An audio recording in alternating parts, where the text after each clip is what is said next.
हम आर पार में कई गंभीर सवाल पूछेंगे। मेरे साथ जुड़ रहे हैं दो पक्ष और दो विपक्ष। मेरे साथ नेता और प्रवक्ता जेडीयू के सत्यप्रकाश मिश्रा हैं, डॉक्टर अजय आलोक हैं भारतीय जनता पार्टी के नेता प्रवक्ता, डॉक्टर अनुराग भुदरिया है मेरे साथ समाजवादी पार्टी के नेता प्रवक्ता, विवेक श्रीवास्तव है मेरे साथ लेफ्ट के नेता सीनियर लीडर। आपका अभिनंदन है तमाम लोगों का इस कार्यक्रम के अंदर। मैं शुरुआत करता हूं आपसे अजय आलोक, क्या आपको लगता है कि ये सिलेक्टिव सोच, सिलेक्टिव सियासत आप लोगों के साथ भी है?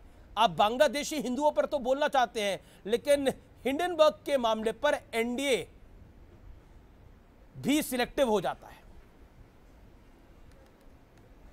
बिल्कुल सिलेक्टिव नहीं होता हिंडनबर्ग के मामले पे जी। भाई हिंडनबर्ग क्या है? विश्व की नजर में एक वित्तीय भेड़िया है हिंडनबर्ग। अमेरिका में लोग उसको कहते हैं इकोनॉमिक वुल्फ कहते हैं उसको अमेरिका में। वो अपने देश के खिलाफ साजिश करता है वो। तो वित्तीय भेड़िया के खिलाफ शांत क्यों रहेंगे? सवाल ये उठता है कि इस वित्तीय भेड़िया का पोषण कौन कर रहा है? इस वित्तीय भेड़िए के आगे हड्डी फेंकने वाले हैं जॉर्ज सोरोस सबसे पहले। उसके बाद इस देश का एक प्रमुख प्रथम परिवार इस वित्तीय भेड़िए के आगे हड्डी फेंकता है ताकि ये भेड़िया हुआ हुआ करते रहे और बाकी लोग सुनते रहे। लेकिन काठ की हांडी बार बार नहीं चढ़ती है। पिछले साल 2023 में इन्होंने यही एक कोशिश की थी हिंडनबर्ग पे, जिससे भारतीय अर्थव्यवस्था और भारतीय शेयर बाजार कुछ दिनों के लिए क्रैश किया था। 3 दिन के बाद रिकवरी हुई थी, 2000 पॉइंट का नुकसान हुआ, अडानी के शेयर्स गिरे, चलिए सब कोई रिकवर कर गया, सब कुछ ठीक हो गया। इन्होंने सोचा काट की हांडी फिर चढ़ा लें। ऐसा हुआ कुछ नहीं, भेड़िया हुआ हुआ करते रहा। स्टॉक मार्केट में कोई फर्क नहीं पड़ा। आज का स्टॉक मार्केट बढ़ रहा है। तो भेड़िए की हुआ हुआ से बार बार नहीं होता। गांव में कहावत होती ना, भेड़िया आया भेड़िया आया भेड़िया आया। तो भेड़िया आया की कहावत एक बार चल गई, बार बार चलेगी नहीं। जैसे इलेक्शन में आरक्षण का नैरेटिव एक बार चल गया, वो अब दोबारा चलेगा नहीं। बात यह है अमीश जी, आप ये समझिए, बस छोटी सी बात कहकर समाप्त कर रहा हूं। ओलंपिक में विनेश फोगाट का 100 ग्राम वजन कम हो जाता है तो इसको साजिश बताई जाती है ना? ओलंपिक में 100 ग्राम वजन कम, साजिश। हिंडनबर्ग जैसे भेड़िए की दूसरी रिपोर्ट आ जाती है, उस भेड़िए की जिसको सेबी ने नोटिस दिया उसका जवाब भी आज तक नहीं दिया। वो नहीं पूछ रहे हैं कि भेड़िए ने नोटिस का जवाब क्यों नहीं दिया। हिंडनबर्ग की रिपोर्ट आ गई, सेबी प्रमुख का इस्तीफा क्यों नहीं हुआ, तो उसको भी इसे साजिश मानते हैं। पेगासस को भी ये साजिश मानते हैं, राफेल को भी ये साजिश मानते हैं। ये नैरेटिव बनाना, विमर्श बनाने की कोशिश है जो एब्सोल्यूट फेलियर हो रही है, क्योंकि इस सब के पीछे इनका मकसद है देश में अराजकता फैलाना। सोशल अराजकता फैलाओ आरक्षण के नाम पर, वित्तीय अराजकता फैलाओ हिंडनबर्ग के नाम पर, छोटे छोटे निवेशकों का पैसा डुबा दो, भारत अंतरराष्ट्रीय बाजार में कोई साख नहीं रहे, कोई भारत में एफडीआई करने नहीं आए। अरे ये देश से दुश्मनी क्यों भाई? मोदी या भाजपा से दुश्मनी करो ना, देश से दुश्मनी क्यों कर रहे हो? जी जी, आप कह रहे देश से दुश्मनी क्यों कर रहे हो? मैं कंगना रनौत को कोट क्यों आपने अपनी बात को रखा, मैं कंगना रनौत को कोट करना चाहता हूं। कंगना रनौत कहती हैं कि राहुल गांधी सबसे खतरनाक आदमी है, वो कटु हैं, जहरीले हैं, विध्वंसक है।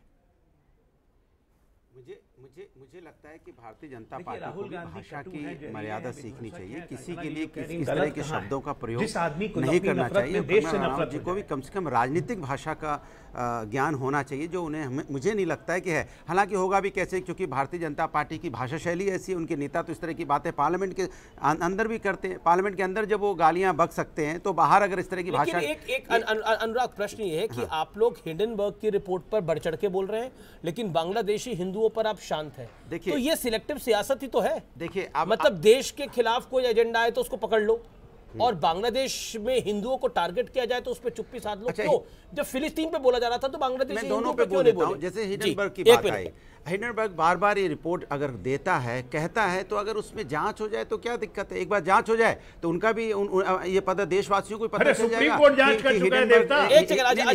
हिंडनबर्ग देश के साथ झूठ बोलता है या क्या करता है। जांच में दूध का दूध पानी का पानी हो जाएगा। एक बात फिर जांच से डरने की बजाय बीजेपी वाले उसको बचाने के नहीं आता। लेकिन अनुराग, आपको भरोसा ज्यादा किस पे? आपको हिंडनबर्ग पे है, विदेशी संस्था पे है, या भारत की संस्था सेबी पे है? देश के सिस्टम पे, देश का जो जांच एजेंसी है, हमारी जो सरकारी जांच एजेंसी है, वो अगर इसकी जांच कर लें, हमें उस पर ज्यादा विश्वास है, दूध का दूध पानी का पानी हो जाएगा, इसकी जांच होनी चाहिए, इसमें कोई दो राय नहीं। दूसरा, आप बांग्लादेशी की बात कर रहे हैं, अरे सवाल यह है कि बांग्लादेशी हिंदू की बात करो, बांग्लादेशी हिंदू, अरे यार क्यों नहीं, हम तो बोलते हैं, गर्व से बोलते हैं हिंदू, उसमें कहने की क्या बात है। लेकिन सवाल है कि भारतीय जनता पार्टी बांग्लादेशी हिंदुओं के साथ जो हो रहा है वो आप गर्व से बोलेंगे? नहीं, मैं कह रहा हूं, मैं हिंदू हूं, गर्व से बोलूंगा मैं हिंदू। मैं तो बांग्लादेश हिंदू की बात मैं बांग्लादेशी हिंदू के बारे में बोल रहा हूं, मैं बोले तो दीजिए। सवाल उठता है कि सरकार की जिम्मेदारी क्या है, सरकार की विदेश नीति क्या है, सरकार क्या कर रही है, वहां अन्याय हिंदुओं के साथ हो रहा है तो सरकार ने क्या कदम उठाए, ये सरकार बताए। यहाँ तो बीजेपी के जो